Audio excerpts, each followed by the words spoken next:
Bom, eu vou expandir aqui o slide, porque eu já conversei bastante tempo com vocês. Eu acho que quem tinha que entrar já entrou. Qualquer coisa, tá, gente? Se vocês perceberem que tem aluno querendo entrar e não entrou, eu não percebi, porque às vezes eu não percebi, tá? Vocês me avisam que eu volto e adiciono, tá? Bom, eu já estou gravando, então, a aula. Estou gravando a aula, tá bom? Para eu poder disponibilizar lá depois no YouTube, para quem não puder assistir agora. Bom, a disciplina o conteúdo de agora, ele vai falar um pouco sobre mudanças de estilo de vida, mudança de hábitos, né? E vai entrar um pouquinho em alguns problemas de saúde pública que são muito comuns no dia a dia, né? A gente acha que não é comum, mas são problemas que, na verdade, são mais comuns do que a gente imagina. Então, alguns problemas relacionados à própria questão psicológica, a própria questão de alimentação. Então, um paciente com perfil mais obeso, um paciente com alterações de ansiedade, de depressão, enfim, é bem básico, tá? Então, a gente vai tentar contextualizar isso logo e eu acho que em 40 minutos, no máximo, a gente acaba. Acho que até menos, tá bom? A disciplina da unidade 4, ela entra numa vertente de integralidade e interdisciplinaridade, tá? Então, quando a gente falar nessa unidade inteira sobre qualquer assunto, tudo a gente vai estar entendendo como interdisciplinaridade e integralidade, tá? Então, é aquela visão de que eu enxergo o paciente como um todo. Por isso que a gente vai falar aqui um pouquinho sobre as questões psicológicas, sobre as questões de estilo alimentar, porque eu não estou enxergando esse paciente, esse aluno, somente como o aluno que vai vir fazer atividade física, ou aluno da atividade. O carinha, ou o senhorzinho, a senhorinha da corrida, da dança, Não, eu estou enxergando esse paciente integralmente, que é o princípio do SUS, né? Que a gente já discutiu isso lá no começo, falou o semestre inteirinho, que são as questões dogmáticas do SUS, né? Então, os dogmas do SUS, eles estão aí justamente para que a gente interprete-os e execute-os, né? Então, são coisas que a gente não muda. Então, a integralidade é um princípio doutrinário. Então, integralidade, equidade, né, universalidade. Então, quando eu entender que esse paciente é um indivíduo integral no seu aspecto psicossocial, hemodinâmico, eu estou entendendo que eu não vou cuidar só da saúde física desse paciente. É claro que eu não sou responsável por cuidar da psique dele, e nem posso ser, tá bom, gente? Então, assim, entendam isso. Cada profissional cuida do seu quadradinho, né? Mas a interdisciplinaridade, ela existe para poder ajudar a gente a enxergar as lacunas, tá, desse processo de cuidado, e aí orientar esse paciente, encaminhar esse paciente, enfim, tá? Isso é muito comum, principalmente para vocês que já trabalham na área. Quem trabalha aí sabe que na própria academia, lá no estúdio, tá dando aula, vocês não vão ficar somente robotizado no sentido de dar a aula. Às vezes vocês estão no intervalo, né, num descanso aí, o aluno chega, a pessoa conversa, tudo bem, como é que tá? Não estou bem, e vocês entram, mas por quê? E acaba que a gente já começa a adentrar num campo do saber que, teoricamente, não nos pertence, né? Eu não estou lá para entender o problema pessoal da pessoa, o problema de desemprego, o problema de relacionamento, o problema porque ela está depressiva, não é isso.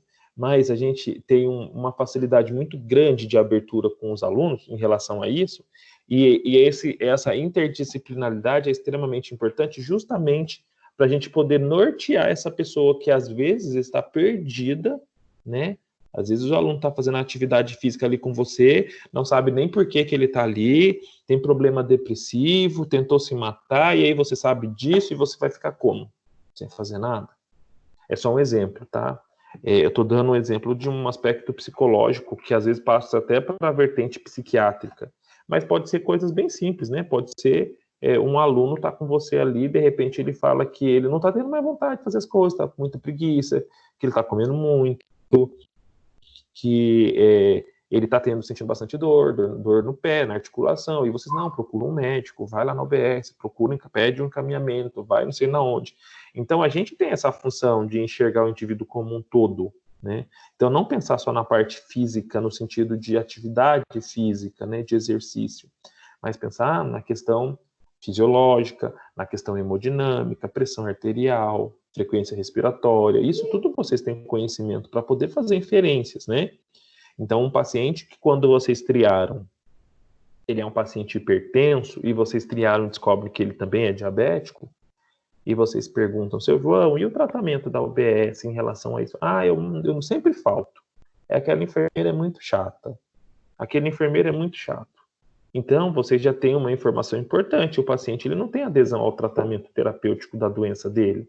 Então, vocês são agente de mudanças, tá? Que vão influenciar esse indivíduo para fazer aderência através de uma interdisciplinaridade em outros aspectos, tá bom? Então, é legal a gente pensar nisso, pensar que a gente não está lá para fazer só o nosso serviço, tá? Às vezes a gente está aqui conversando sobre algo que não tem nada a ver com a aula. E às vezes a gente dá uma dica, às vezes um aluno vem me dar uma dica. Então, isso é pensar de uma forma integral, é ir além, tá bom? Então, tenham essa consciência de que a gente precisa fazer mais, tá?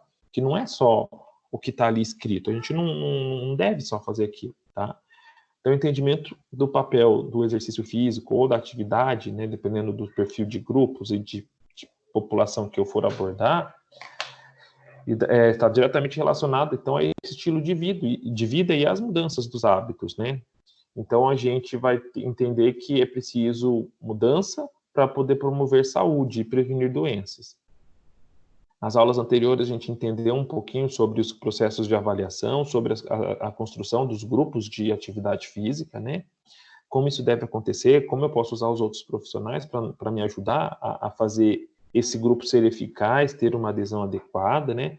Como eu posso pedir para os profissionais me ajudarem na cobrança dos pacientes em participar, no ACS, né, o agente comunitário em saúde, nas visitas, reforçando a importância dos grupos, né, estimulando essa prática.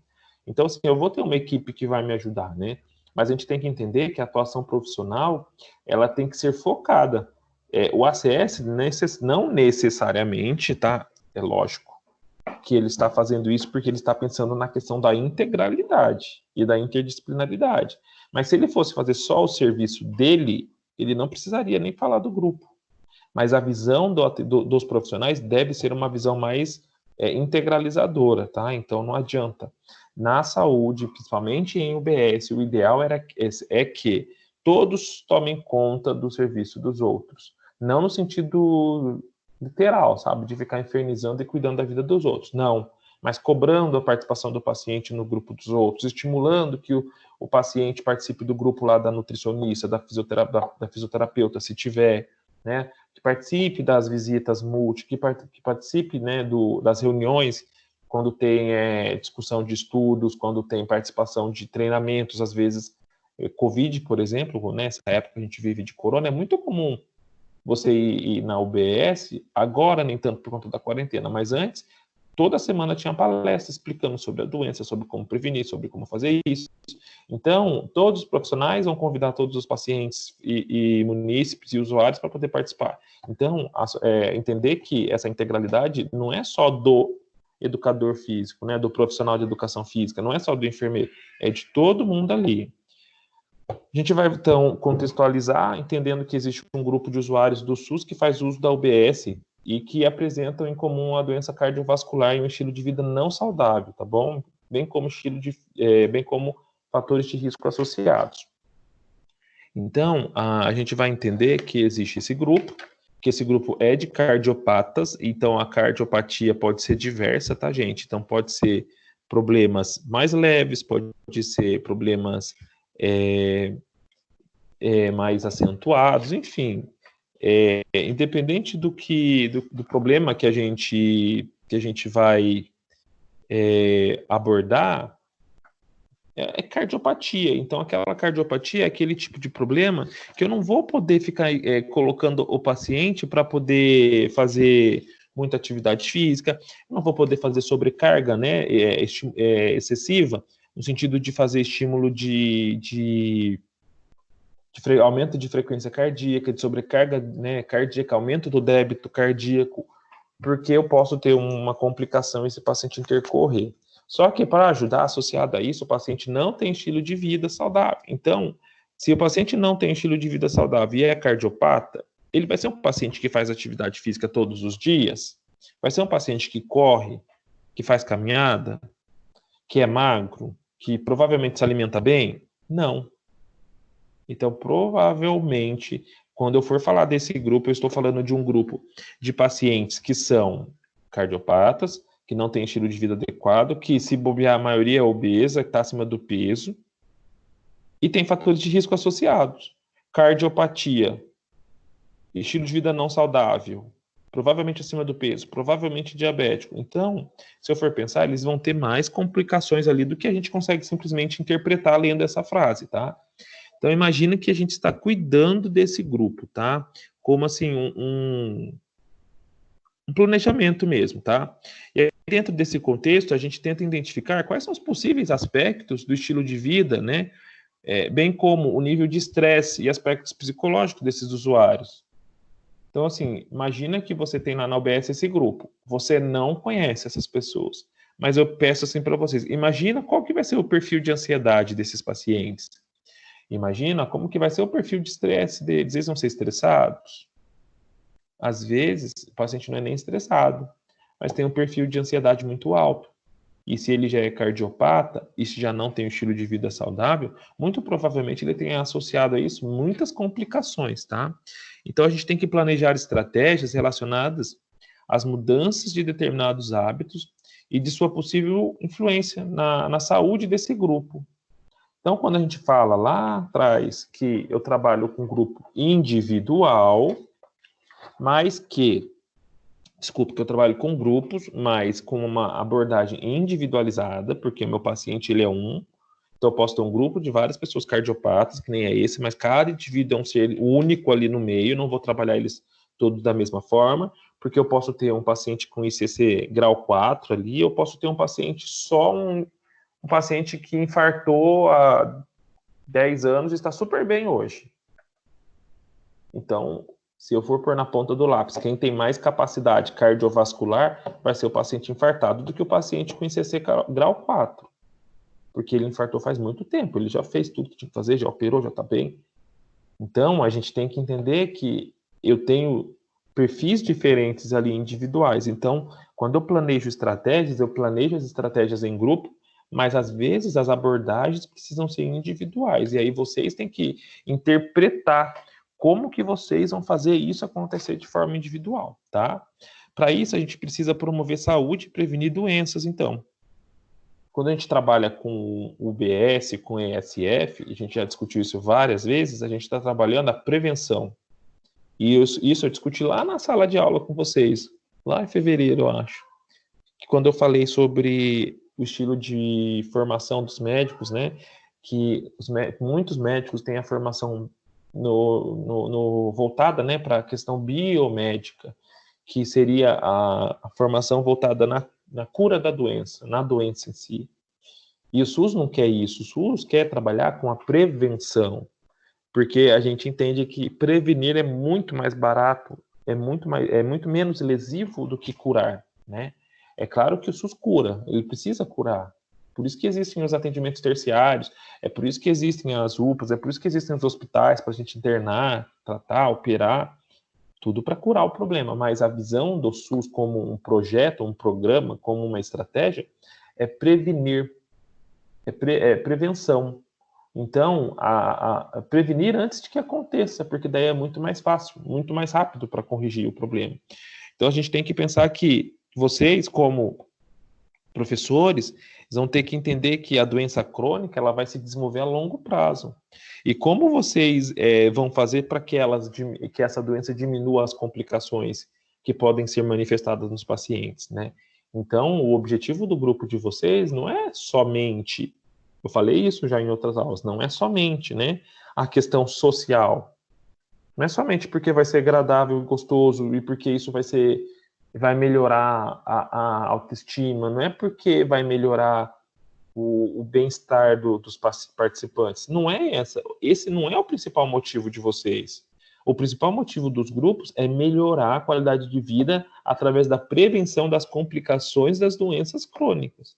Porque eu entendo que esses idosos, que esses obesos, que esses grupos vão ter problemas crônicos, tá? Então, o nosso objetivo é isso. Então, a gente tem que se incluir em todos os desvios do normal, né, que tinham uma ou mais seguintes características: permanência, presença de incapacidade residual, mudança patológica não reversível no sistema corporal, necessidade de treinamento especial do paciente para reabilitação e previsão de um longo período de supervisão, observação, cuidados. Então, quando a gente fala de doença cardiovascular, eu nem falei ainda, mas uma das complicações das doenças cardiovasculares, né, da complicação, e é considerada uma doença cardiovascular, é a própria hipertensão arterial sistêmica. Então, um paciente que tem uma doença, esse perfil de doença, né, uma hipertensão arterial, e ele chega lá, estou com pressão alta, eu tenho pressão alta desde os meus 30 anos, acima do peso, cardiopata, e vai fazer atividade física, eu tenho que entender que eu vou precisar propor para esse paciente uma mudança do estilo de vida, às vezes muito radical, e às vezes não tem aderência e não tem adesão justamente por causa dessa mudança ser muito drástica. E eu tenho que entender que eu vou precisar promover uma mudança, né? Modificar esse perfil, né? Essa percepção do paciente em relação ao seu corpo, em relação ao seu estilo de vida, em relação à sua saúde, e trabalhar de forma a reabilitar esse paciente. E reabilitar ele não significa que ele não vai ter mais a pressão arterial. Não é isso. Quando a gente fala de doença crônica, muito provavelmente, quase todas, é que não dá para a gente detalhar, só se a gente falar nome por nome de doença, mas muitas doenças crônicas, elas são controladas. Então, o paciente não deixa de ter. O que isso significa? Significa que se eu sou hipertenso, e eu tenho descompensação da minha pressão arterial, eu vou ser aquele hipertenso que vive passando mal, que quase tem um acidente vascular encefálico, que quase morre, de tanta pressão alta que eu tenho, porque eu não como direito, porque eu só como sal, porque eu só como bobeira, porque eu não tomo remédio direito, porque eu não vou no médico, enfim, ou porque eu vou e o medicamento não está fazendo efeito. Enfim, eu estou totalmente descompensado dentro da minha pressão. Quando eu faço toda a terapia medicamentosa correta, isso vai melhorar. Associo a isso uma prática de atividade física, isso vai melhorar com toda certeza. Associo a isso a alimentação adequada, vai melhorar mais ainda. Então, eu fiz um conjunto de ações que foram né, multidisciplinares, multiprofissionais, envolveu médico, envolveu nutricionista, envolveu psicólogo, envolveu enfermeiro, envolveu profissional de educação física, enfim, envolveu um conjunto de profissionais. Eu consegui controlar minha pressão, e hoje a minha pressão é sempre 13/9, um exemplo, 13/8. Significa que eu curei a pressão arterial? Não, eu sempre vou ser hipertenso. Eu vou estar no grupo de risco. Porque se eu parar de fazer qualquer uma dessas coisas, a minha pressão ela vai voltar a aumentar. Mas significa que eu consegui modificar, eu me reabilitei dentro desse processo de saúde e doença, tá? Eu estou reabilitado, não significa que eu estou curado da pressão arterial. É a mesma coisa o diabetes. O paciente ele controla o diabetes através da alimentação, o uso de insulina ou, antes de chegar na insulina, o controle e a ingesta de comprimidos, né? Então, se ele faz uma alimentação adequada, se ele diminui a ingesta de glicose ou, né, macronutrientes que podem se transformar em glicose dentro do organismo, e ele toma o comprimidinho certinho, ele não vai precisar tomar insulina nenhum dia, né, tomar injeçãozinha lá subcutânea, ele não precisa, porque ele fez um controle da doença. Se ele faz atividade física, ele consegue aumentar o metabolismo dele, ele vai melhorar. Então, talvez exista uma possibilidade dele ter uma melhora tão significativa do processo de saúde e doença que ele não precise mais ficar tomando comprimido. Mas se ele não se alimentar adequadamente, se ele não fizer atividade física, muito provavelmente a glicemia vai aumentar e ele vai ficar doente. Então, trabalhar com doença crônica é pensar nisso. Você não vai curar esse paciente, mas você vai garantir com que ele tenha uma melhora da qualidade de vida. É isso que é a função da gente dentro da UBS, dentro da estratégia de saúde da família. Então, a gente não pode abordar a doença crônica sem deixar de citar que existe um perfil, né, epidemiológico relacionado a isso. Então, é um perfil de caracterização nacional. Então, quando a gente fala de epidemiologia, a gente está falando que existem índices no Brasil todo e sempre aumentando em relação a essas doenças. Então, quando a gente fala de diabetes, de pressão alta, quando a gente fala de ansiedade e depressão, por exemplo, que são doenças psicológicas, é epidemiologicamente aceitável que isso só aumente. Ainda mais agora, nesse momento que a gente vive. Imagina como que as pessoas não estão ansiosas, como as pessoas não estão com medo. E isso reflete algo negativo que ele perdura. E às vezes a pessoa entra no perfil patológico de doença e não sai, tá? Então a gente tem que... Oi.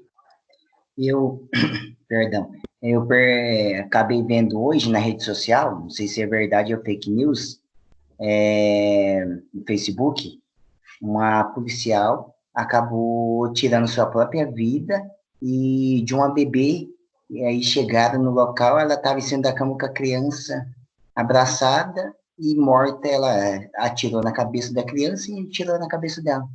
Ai, que horror. Eu não duvido, É depressão. Não. É depressão. E assim, a gente vai falar um pouquinho sobre depressão.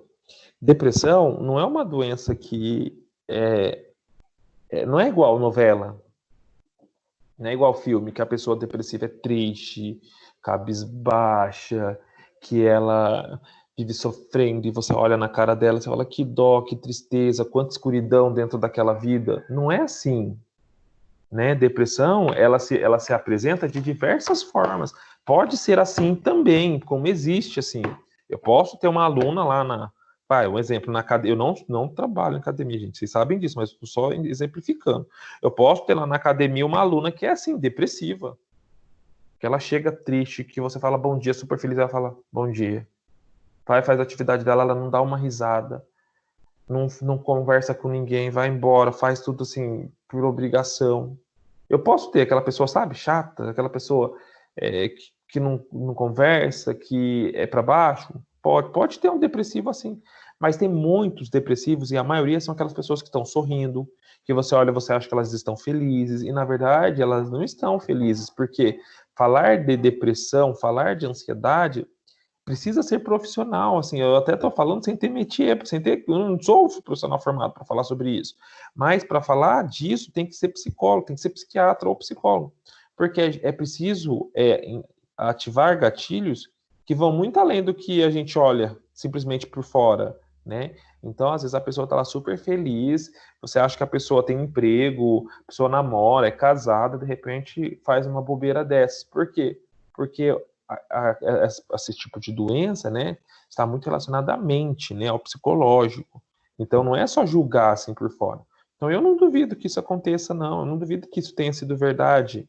Existem pessoas que matam e porque querem acabar com o sofrimento, porque não são correspondidas.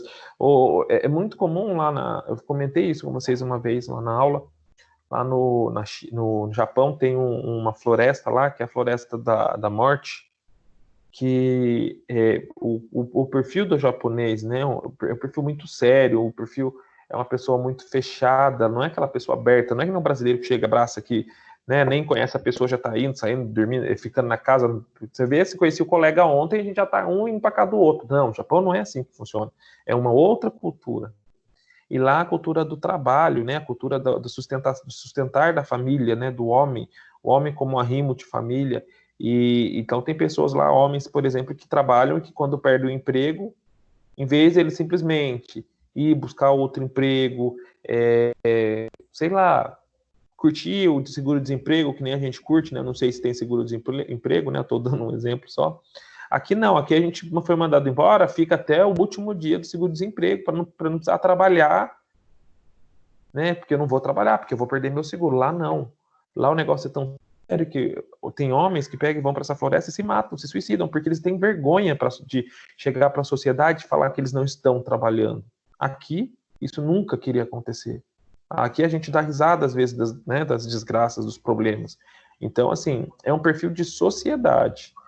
E a depressão, ela tem aumentado muito. Então, hoje, tem muitas crianças depressivas, muitos adolescentes. E a gente vai ter um problema muito sério em relação a um futuro de pequeno, médio prazo aí, há 5, 10, 20 anos aí, que é um perfil de jovens, né, de serão adultos, que são aquelas crianças que não aceitam não, que tiveram tudo na mão, que são as crianças da acesso à informação.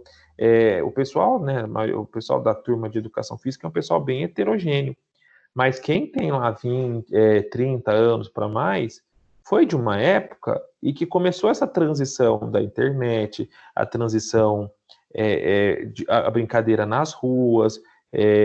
Agora não, agora as crianças não brincam em rua, agora as crianças elas ficam em bolhas, agora as crianças elas tudo é internet, tudo é computador, tudo é inteligência artificial. Agora você não pode falar não, agora você não pode questionar. Antigamente a gente tirava nota baixa, o pai ia na escola brigar com a gente na frente do professor. Hoje, tirou nota baixa, o pai junta com o aluno e vai brigar com o professor. Então, que população que é essa que está sendo formada? É uma população que vai ter muitos problemas de ansiedade e depressão lá no futuro. E quem que vai estar lá para resolver todos esses problemas? Vocês. Então, ansiedade e depressão é um problema seríssimo de saúde pública. E isso interfere muito na questão de transição epidemiológica. Não é só cardiopatia, não é só hipertensão, não é só diabetes, não é só câncer. São doenças psicológicas também, tá? As mudanças no modelo de desenvolvimento, então, do estilo de vida e no comportamento da sociedade, elas precisam assumir uma importância para a saúde pública, porque a gente quer que melhorem-se os indicadores em relação a isso, né? Não piore. E a gente percebe que os indicadores, infelizmente, só têm aumentado, só têm piorado. Estando os pobres em desvantagem em relação aos ricos, quanto ao risco concomitante do perfil de morbimodalidade. Tá errado aqui, eu vou arrumar depois. Morbimortalidade. Eu vou arrumar isso depois, tá? Do atraso, em especial das doenças infecciosas e das doenças que a gente chama de doenças da modernidade, que são as doenças cardiovasculares e as doenças neoplásicas. A gente tem que entender aqui também as doenças psicológicas, tá, gente? Então, assim, por que o pobre sofre mais em relação a isso que o rico? O que vocês acham que isso modifica em relação a uma classe social e a outra? Pergunta, tá, gente?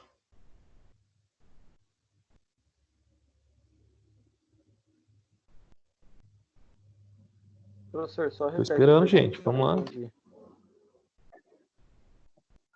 Ah, não tava ouvindo, né? Mentira, sacanagem. Não, eu não O entendi que mesmo. vocês acham? O que vocês acham? Cadê aqui? Ó. O que vocês acham que difere, né, desse perfil epidemiológico ser diferente do pobre e do rico?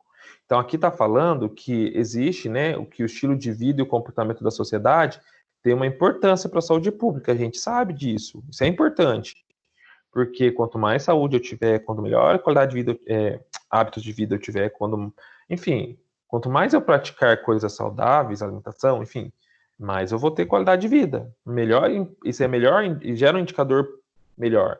Mas aqui está falando que os pobres estão em desvantagem em relação aos ricos quanto a isso, porque eles têm morrido mais por causa de doenças infecciosas e por causa de doenças cardiovasculares e neoplasias. Por que vocês acham que isso acontece? O que justifica? Se vocês tivessem que fazer uma dissertação aqui para uma prova do Enem ou para um processo seletivo aí num concurso, que tivesse uma prova e a pergunta fosse essa: por que os pobres estão morrendo mais que o rico em relação às doenças da modernidade? O que isso influencia? Por que acontece? Professor, ao meu modo de ver, acredito que é porque é questão de acesso e de recurso. Por exemplo, se levar em consideração os pobres, muita gente não tem acesso a rede de esgoto, a água, a alimentos de boa qualidade, não tem, às vezes, por questão financeira, não tem opção de escolher o alimento saudável, ou até mesmo seja praticar alguma atividade em um clube, numa academia, um acesso de lazer. Sim. Quem mais? Alguém tem mais algum comentário para tecer? Eu acho que falta entendimento das políticas públicas, trabalhar nisso para a população de cada estado chegar ao bem-estar de atividade física para as pessoas, entendeu? Aham, tá. Exatamente, gente. É isso mesmo que vocês falaram. A gente pode usar um exemplo clássico, né? Um exemplo básico, assim, é um exemplo, juro, arroz com feijão de tudo que a gente está vivenciando agora. E pode parecer mentira, né? O que a gente está vivendo em relação a essa diferença. Mas é o que a gente vive, infelizmente é a nossa realidade. Hoje, as orientações não são fazer isolamento social? São.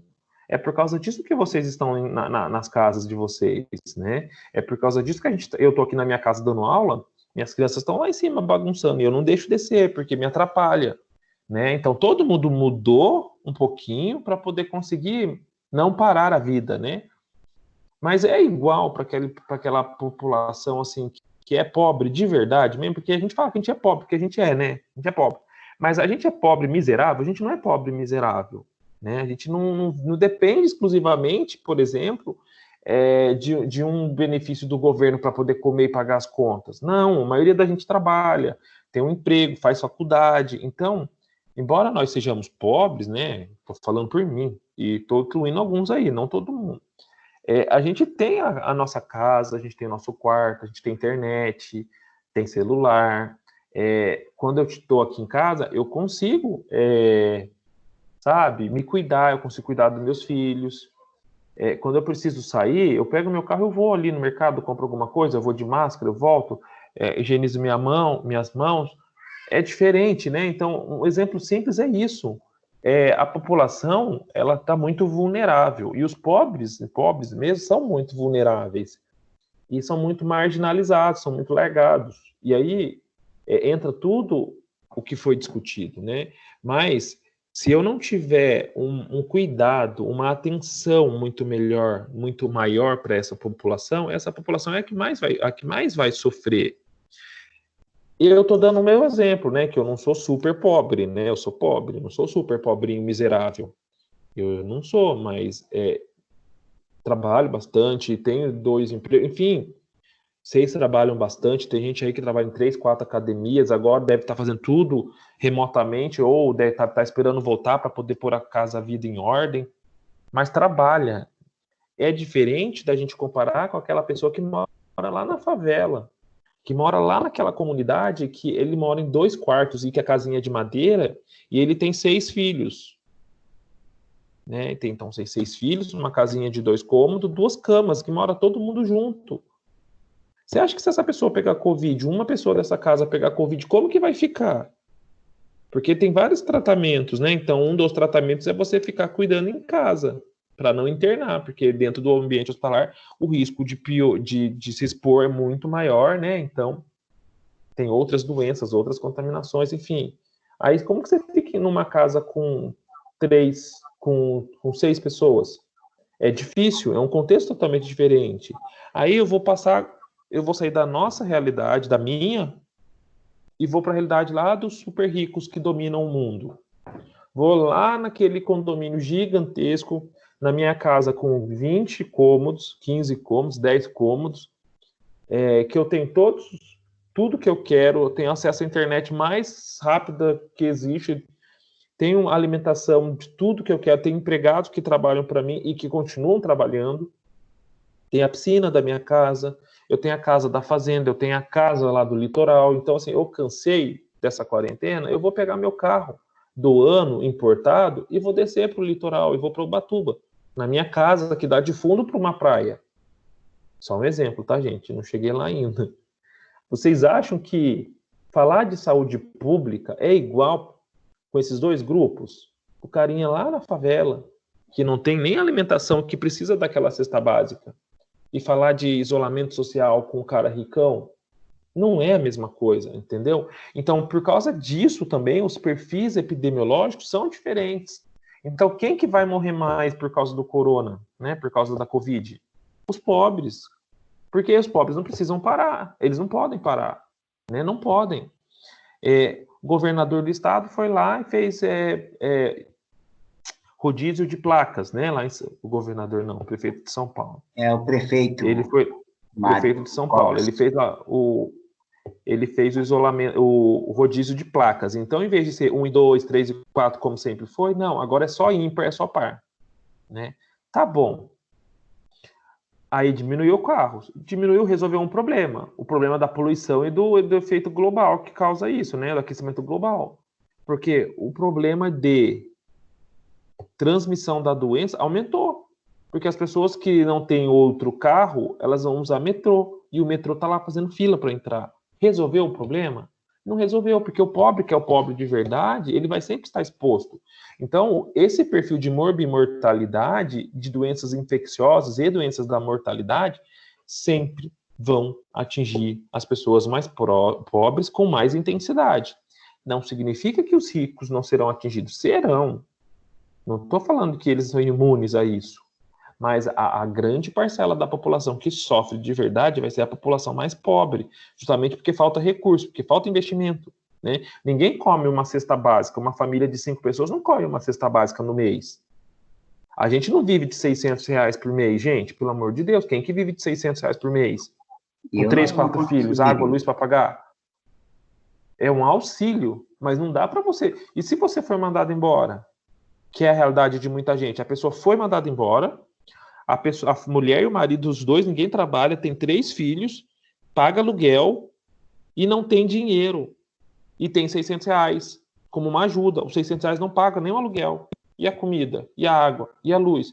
Então, a gente tem que pensar que são contextos bem diferentes, são contextos sociais importantes, tá? E essa particularidade, né, ela é observada através de indicadores.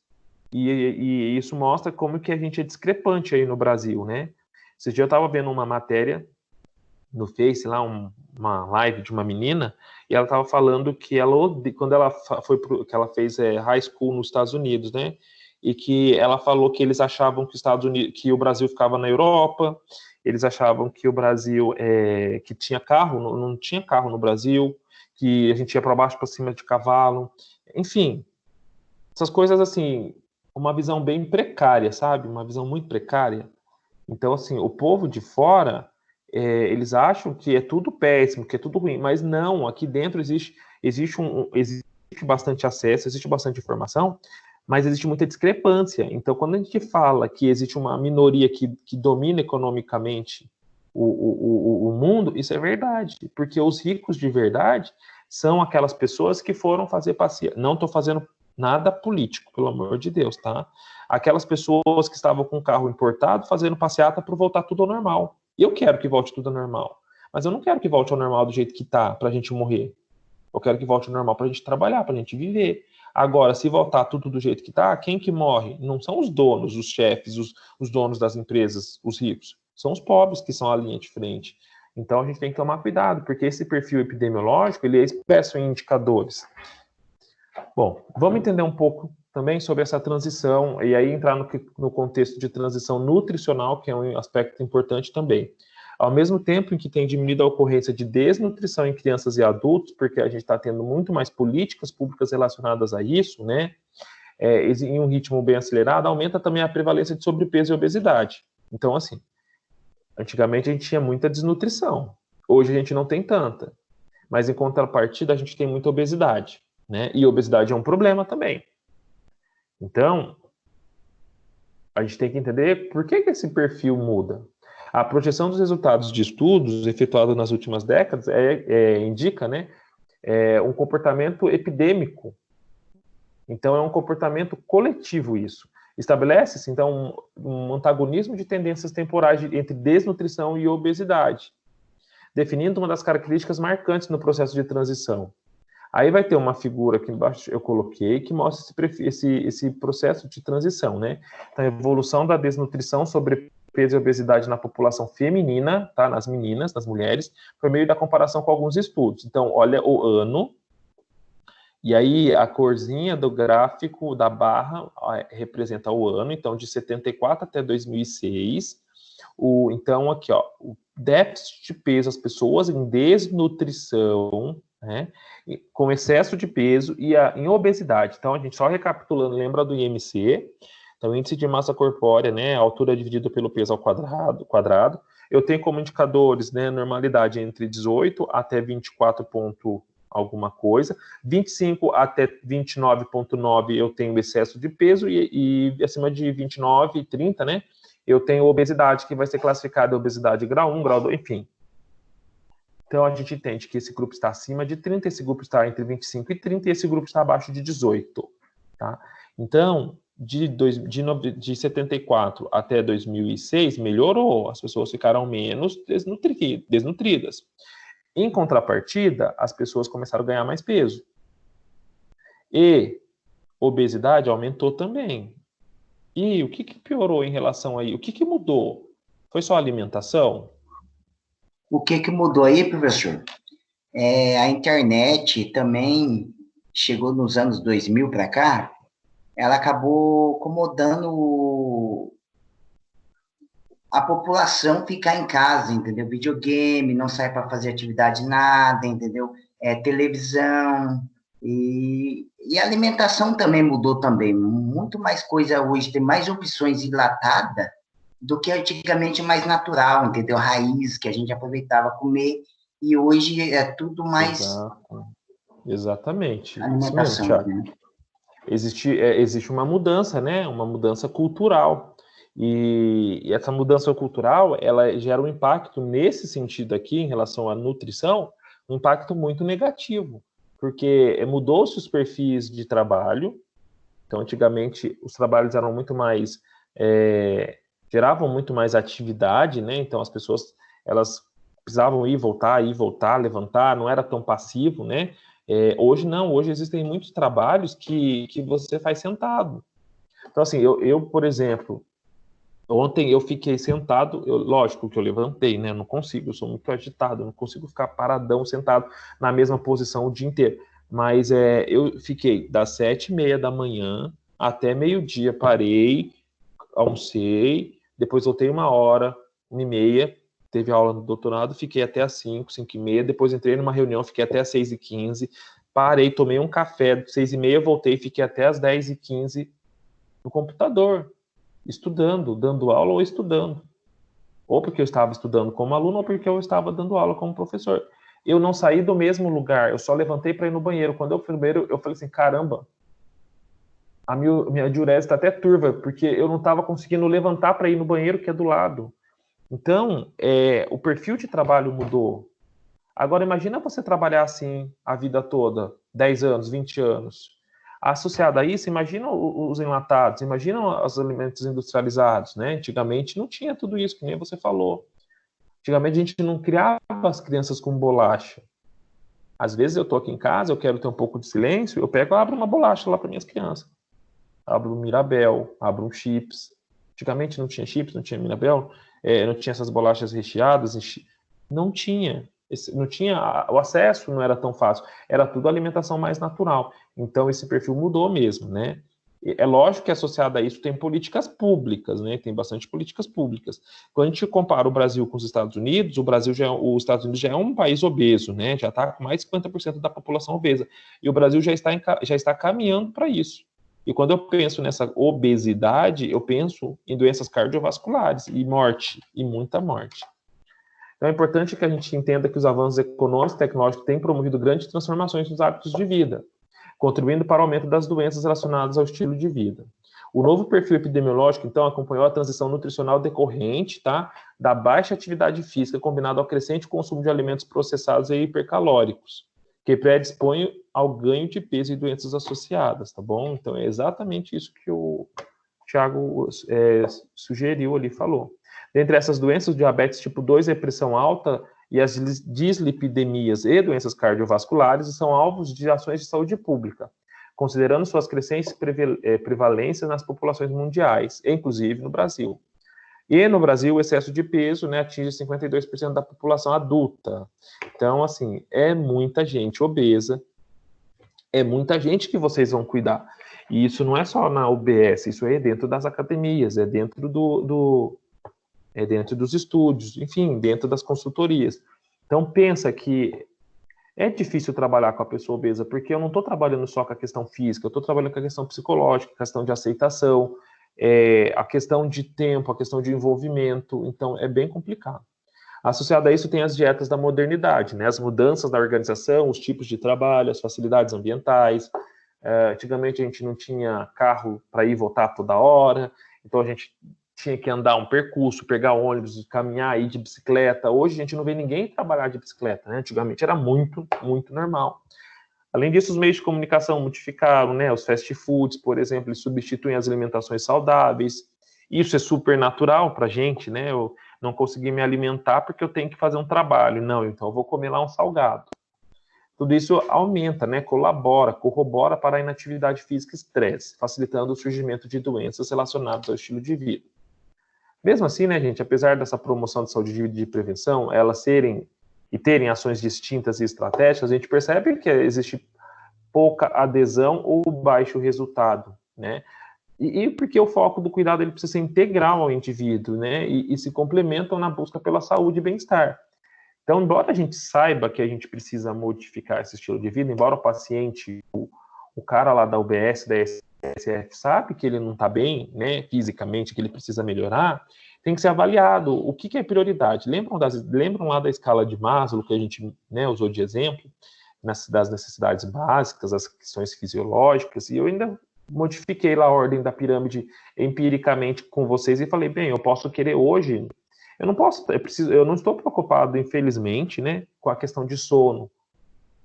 Nem sexo, sono, eu não estou preocupado com isso, eu estou preocupado com terminar a minha faculdade e trabalhar e pagar minhas contas. Por causa disso, eu trabalho em 2 empregos e faço uma faculdade.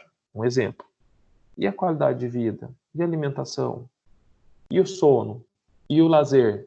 E a relação social? Onde ficam nisso? Então, pensar de forma integral desse indivíduo é também avaliar todos esses outros contextos e às vezes, trazer ele aqui para a realidade. Falar assim, ô Danilo, acorda.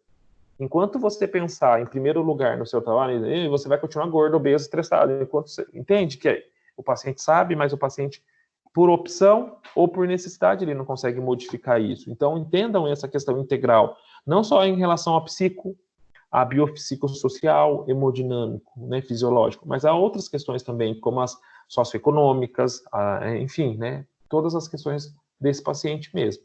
Quando o alvo da preocupação são as doenças relacionadas ao estilo de vida, a obesidade e o diabetes, por exemplo, as intervenções para a promoção da saúde ou para a prevenção se sobrepõem. Então, elas vão ficar acima, né? Essas medidas como alimentação saudável, atividade física, combate ao estresse, tabagismo, entre outras, elas têm de ser mostradas de forma eficazes para preservar a saúde e postergar as complicações ou o surgimento das doenças. Então, por exemplo, tá, gente? Um paciente que tem uma alimentação totalmente errada, ele não necessariamente ele é um paciente diabético, mas se ele continuar comendo de forma errada e tiver alguma predisposição, ele vai virar paciente diabético. Então, a gente pode prevenir esse surgimento da doença, quando a gente abordar ele bem antes mesmo de ter o problema, ou a gente vai diminuir as complicações dessa doença. A depressão, né, são doenças crônicas é um tipo de doença crônica não transmissível, e estilo de vida, como, por exemplo, tristeza, desânimo, são normais também em relação à questão psicossocial, né, e gera uma reação natural adversa de sentimentos ruins, negativos. Mas quando esses sentimentos são exacerbados e constantes, eles acarretam prejuízo para o indivíduo, tais como diminuição da produtividade, do trabalho, afastamento social, diminuição do autocuidado, tornam-se sintomas de um importante transtorno afetivo que a gente pode chamar de depressão, tá? Mas lembre que quem diagnostica isso é médico, é psicólogo, não é a gente.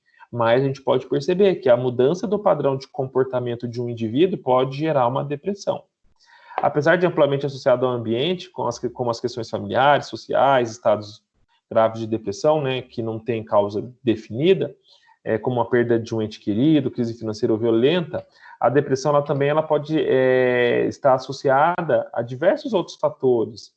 E não necessariamente ela vai estar relacionada a uma expressão de sentimento de tristeza, que é o que eu já disse. Então, eu posso ter uma pessoa que, para mim, aqui na frente, conversando, é super feliz, super para cima, mas que tem um transtorno, tem uma alteração, uma oscilação muito grande desse perfil, desse padrão. E às vezes as pessoas nem sabem que é isso que acontece. Ah, fulano se matou, nossa, mas era tão feliz, não sei o quê, tava dando risada. Mas e aí? Quem que conhece a pessoa por dentro? Por isso que eu falo, tá, gente? Eu não faço terapia, tá? Eu não faço. Mas todo mundo devia fazer terapia, porque ninguém está isento de problemas psicológicos. Ninguém, tá? Até o psicólogo tem que fazer terapia com outro psicólogo que não seja amigo dele, né? Porque não infringiu o código de ética. Mas todos precisam, sem exceção. A OMS propôs um programa desenvolvido para a intensificação dos cuidados com transtornos mentais comuns através da prevenção do controle das doenças mentais, como a depressão, para os países de baixa e média renda. Então, o Mental Health Gap Action Program da OMS 2010, que é o nome desse programa.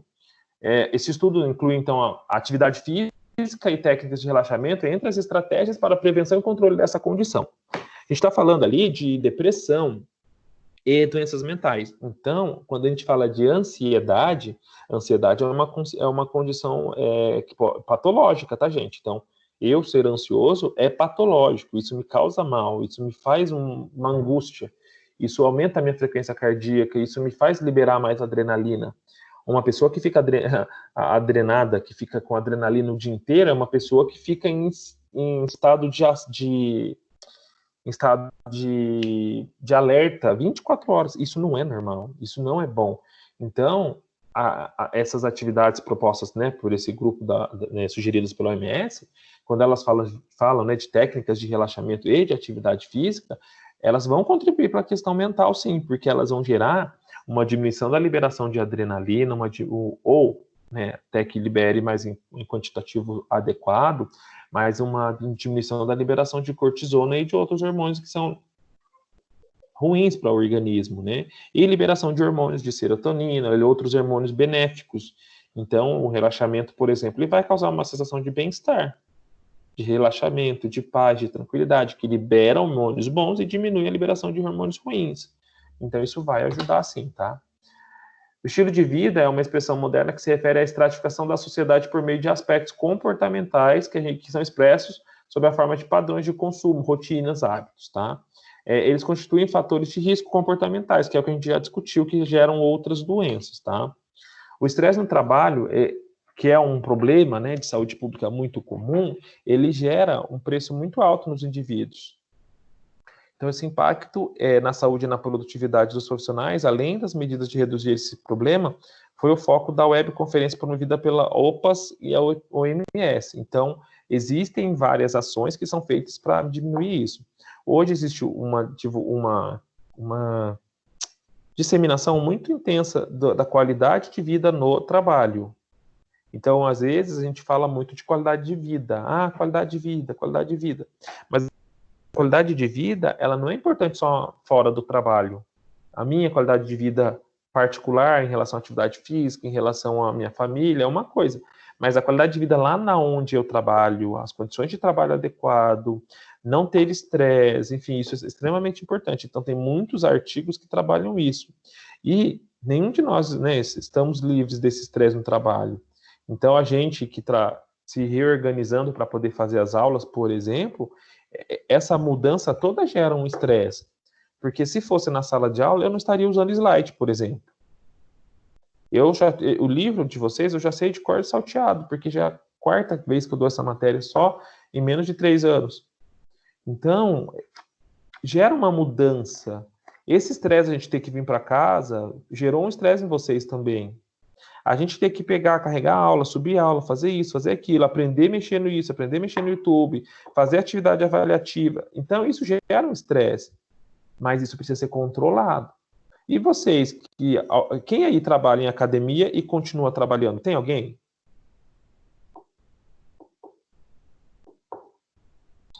Eu não. Ninguém do grupo está trabalhando em atividades de consultoria, nada de atividade física? Eu trabalho numa atividade no esporte paralímpico e estou fazendo de casa aulas à distância, entendeu? Com meus Isso gerou um os estresse? atletas. Para eles falam que gerou estresse neles também ficar em casa, porque eles gostam de sair. Uhum. Entendeu? Então, a mudança, né, desse perfil de trabalho, por exemplo, gera um estresse, sim. Então, eu tenho pessoas que estão trabalhando, tem 3 primos aí que só os 3 trabalham com atividade física. Os 3 estão trabalhando. Eles ficam fazendo vídeo, eles ficam fazendo isso, ficam fazendo aquilo o dia inteiro. Então, eles têm que adaptar a casa, eles têm que... Então, essa mudança é ruim. Mas fora essa mudança, quando estiver tudo normal, lá no ambiente de trabalho também vai ter as ações que vão gerar estresse lá no ambiente de trabalho, né? Então a gente precisa aprender a lidar com esse estresse, mas aprender também a minimizar as ações que esse estresse vai causar no nosso organismo. Só que nem todo mundo tem essa capacidade, né? Então esse estresse também causa um dano para o paciente. Então, preocupações dos governos e sociedades com a situação ambiental das cidades, especialmente dos países em desenvolvimento, bem como as rotinas de cada dia, né, mais sedentárias, provocam diversas doenças crônicas, como diabetes, coronariopatias, obesidade infantil, e tem estimulado a busca de atividades alternativas, como o ciclismo, por exemplo, né? Então, hoje a gente tem uma estimulação muito grande das práticas de atividade física, né, ao ar livre. Então é muito normal, muito comum a gente ver as consultorias. Então, antigamente não tinha as consultorias, a gente tinha só os personal, né? O cara trabalha de personal trainer. E ele vai, pegava lá o aluno dele e ia fazer as atividades. Hoje a gente tem, é muito normal você ver 1, 2, 3, 4 consultorias que pegam lá um grupo de pessoas, vão lá na praça, levam os materiais, treina com todo mundo, a praça é pública, né? Todo mundo pode usar. Treina, corre, você tem consultorias de ciclismo, enfim. Então, hoje vocês têm formas de poder estimular, né, a atividade física na comunidade. E, pensando em relação à locomoção, né, ao transporte, existem, né, as bicicletas, os patins, os skates, o que a gente tinha aqui em São José dos Campos, que eram aquela empresa de bicicleta, que eu esqueci o nome, e aquela esqueci o nome do negócio também. Ai, caramba, patinete lá, elétrico, né? Era uma forma de locomoção também, né? O patinetes elétricos, né? Então, é uma forma de locomoção. Não é a mais saudável? Não é a mais saudável, mas é uma outra forma que não é carro, que não faça, que não polua, enfim. E o mais ideal e o mais adequado era que existia, que tinha, né? Era a questão da bicicleta, que você pegava a bicicleta e você se locomovia para o ambiente de trabalho e deixava a bicicleta lá. Bom, servindo então em aspectos psicológicos para a melhora da qualidade de vida. Então, essas ações melhoram a qualidade de vida. É do mesmo jeito que fazer um alongamento, fazer uma prática de relaxamento, fazer uma atividade física para a pessoa que tem algum distúrbio da esfera psicológica, vai gerar uma melhora da qualidade de vida e um bem-estar. Então, quando eu tenho um aluno lá da academia, lá do grupo, lá da SF, lá da UBS, que ele é depressivo, que ele é ansioso, e ele começa a praticar atividade física, eu consigo fazer a adesão desse aluno, aos poucos, ele vai melhorar o padrão psicológico dele, porque é natural, é esperado que isso aconteça, tá? As mudanças, então, desse comportamento, elas apenas com disponibilidade de informação de qualidade não vai garantir as mudanças, né? Mas já é um passo inicial para que as mudanças sejam iniciadas e reflete a complexidade do processo. Os programas de atenção primária, eles têm que estar entrelaçados em estratégias, e foi isso que a gente discutiu numa das aulas, né? Então, antes de chamar o povão para vir conversar, eu tenho que chamar a equipe, eu tenho que planejar, eu tenho que estruturar, eu tenho que escrever, eu tenho que ver o que eu tenho, o que eu vou usar, quais recursos, a escola, o laboratório, a academia do lado, o cara vai me ceder, por exemplo, os materiais emprestados todos os dias que eu tiver grupo. Eu tenho que pensar nesses recursos todos, né? Para que as intervenções dessa natureza sejam bem-sucedidas. Então, pensar quanto isso vai melhorar os aspectos psicológicos desse indivíduo, né? Então, a melhora do estilo de vida, a melhora da alimentação, a ingesta adequada de água, a diminuição da ingesta de alimentos processados, a aumento da ingesta de frutas, Isso já melhora o aspecto psicológico e a qualidade de vida, né? Então, a gente, às vezes, acha que melhorar a qualidade de vida é necessariamente eu fazer uma mudança radical. E, às vezes, não é isso. Às vezes, é uma mudança lentificada, mas uma mudança constante. Até porque as pessoas que fazem as mudanças radicais, elas não conseguem permanecer, né, na rotina de mudança. Agora, as pessoas que já vão fazendo alterações pausadas e contínuas, elas conseguem ter muito mais sucesso nas mudanças. Então, às vezes, iniciar uma atividade física já é importante. O segundo passo seria uma mudança da alimentação. Um terceiro passo, talvez, avaliar melhor as questões psicológicas. Será que compensa eu ficar sofrendo tantos testes onde eu trabalho? Será que eu não consigo mudar de lugar de trabalho? Eu já vi vários funcionários, como eu sou da área da saúde, né, sou enfermeiro, eu já vi vários funcionários vindo e falando, eu quero trocar de setor, eu não estou feliz aqui. Tá bom, pode ir. Troquei de setor, porque o que importa é a pessoa estar feliz. E aí depois a pessoa fala, lá é pior, não sei o que, eu estava feliz aqui, não sabia. Tá bom. Eu já vi gente pedir, por exemplo, aluna, esses dias do semestre passado, uma aluna veio chorar para mim, professor, centro cirúrgico tá ruim. Eu falei, mas centro cirúrgico é estressante. Quem trabalha lá tem que ter um aspecto psicológico muito bem desenvolvido, porque é um setor difícil, não é fácil. O paciente morre, médico estressa, falta material, cirurgia dá errado, estoura a veia, sangra. Não é normal, as coisas são imprevistas lá dentro. Então, assim, tem que ter muita paciência. E ela veio chorada, eu falei assim, olha, o meu ponto de vista, você tem que trocar de serviço. Você só vai melhorar a sua ansiedade, a sua depressão quando você trocar de serviço. Pediu conta e arrumou outro serviço. Tá super feliz. Então, às vezes, mudar paulatinamente os hábitos e o nosso estilo de vida é extremamente importante para que a gente viva melhor, tá? Então, não estou falando para ninguém trocar de emprego, não estou falando nada disso, só dei um exemplo, tá? Mudar os hábitos de vida, apesar de ser ainda um desafio, é possível quando se entende a saúde e doença como um processo que envolve aspectos biológicos, psicológicos e sociais. Considerar que são inerentes ao indivíduo uma história de vida, pensamentos, sentimentos e vontades próprios é essencial para auxiliá-lo no alcance efetivo dessas mudanças, tá? Que vão gerar impactos positivos na saúde física e psíquica. Torna-se, então, imprescindível uma equipe com apoio de profissional de saúde mental. Então, o ideal era que dentro dessas equipes, né, dentro da UBS, dentro da ESF, tivesse psicólogos. A gente sabe que tem, mas a gente sabe que tem um psicólogo que vai uma vez por mês para atender os casos específicos. Mas deveria aumentar, né, gente? Deveria ser mais normal, deveria ter isso. Compreender, então, a importância de se compartilhar saberes entre diferentes áreas e o saber do paciente como parte da ação. É chave, tá, para atingir o objetivo que a gente quer, que é a qualidade de vida. Bom, eu acho que acabou. Tem um exemplo lá, depois eu não vou explicar, e aí eu queria que vocês pensassem, porque talvez a abordagem que a gente faça lá quando a gente voltar para a sala de aula, para as 2 aulas de laboratório, talvez sejam essas abordagens.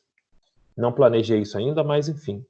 A gente vai lá discutir esses casinhos, sim. Vou dar uns casos para vocês e vocês vão criar plano de ação, vão criar grupos, enfim. Então, o livro traz um exemplo aqui de descrição de saúde, de situação-problema, né? Entendimento das mudanças dos hábitos relacionados ao estilo de vida e uma abordagem complementar para promover a saúde e prevenir doenças. Associada a isso, o entendimento da atuação de cada profissional da equipe de saúde, colaborando com a integridade e interdisciplinaridade, como premissa da ESF, que é isso, né? Premissa do SUS também. Considere um grupo de usuários do SUS que faz uso da OBS e apresentam comum a doença cardiovascular e estilo de vida não saudável, bem como fatores de risco. Agora você pode verificar a qualidade de vida de participantes de um programa de exercícios físicos, os quais apresentam comum essa doença. E pensar em tudo que a gente discutiu. Então, a gente não vai discutir isso, acabou a aula aqui. Mas pensa nesse grupo e como vocês abordariam esse grupo. Lembra lá dos instrumentos, lembra da questão do que é o SUS, lembra da questão das redes de apoio à saúde. Então, lá na minha primeira aula, lembra que eu falei que a ESF está no centro de tudo? E daí ela puxa uma setinha, tem a UBS, puxa uma setinha, tem a escola, puxa uma setinha, tem o sistema de serviço social, eu puxo uma setinha, tem os outros instrumentos do município. Então, pense de uma forma assim, aberta. Tudo que é possível eu ter para fazer uma atividade física em um grupo mais adequado. O que eu vou usar? Que profissionais vão me ajudar? Como que eu vou divulgar isso? Como que eu vou estruturar? Eu divulgo primeiro? Eu estruturo depois? Como que eu penso nos recursos? Que material que eu vou usar? que eu vou fazer? Eu já vou começar a mandar o povo correr? Que nem o pessoal colocou na prova? Pô, tô falando que todo mundo é cardiopata e tem doenças e tem complicações associadas. Vou pôr o povo para correr 12 minutos, que é o que o povo falou para mim lá na prova. Pronto, morreu. Teve aluno que falou assim: ai, professor, eu vou colocar o paciente, o idoso, né? Que eu falei do grupo de idosos, não, eu dei um exemplo do idoso. Eu vou colocar o idoso para fazer flexão de braço durante tantos minutos. Eu falei, pronto, morreu. Não é assim que vai funcionar. A gente tem que pensar de uma forma holística, de uma forma bem aberta e bem profissional. E pensar nos outros profissionais que vão me ajudar. Então, eu vou precisar do médico? Por quê? Porque aquele instrumento que eu usei para avaliar esse idoso não deu certo. Ele não me permite início da atividade física. Vou precisar do médico. Vou precisar do nutricionista? Por quê? Porque o paciente tem estilo de vida não saudável. O grupo meu é o grupo de obeso. Ou não é obeso, não tem problema, mas não come de forma saudável. Ah, mas eu vou precisar do psicólogo? Vou, porque tem riscos associados. Ah, mas eu vou precisar do enfermeiro? Vou, porque é o enfermeiro que controla a glicemia desse idoso. Ah, vou precisar do ACF? Vou. Do ACS? Vou. Porque o ACS que vai lá na casa dele vai falar: Ê, Danilo, não pode faltar no grupo. Entende que é um trabalho multiprofissional que vai gerar um impacto muito, muito positivo, mas que precisa ser feito de forma...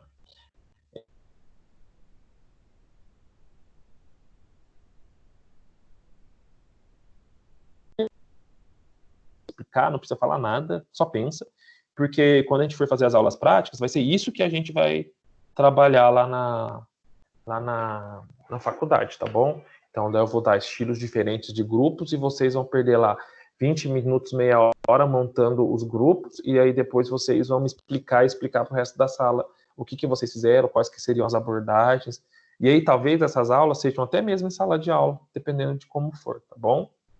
Tudo bem, pessoal? Beleza, professor.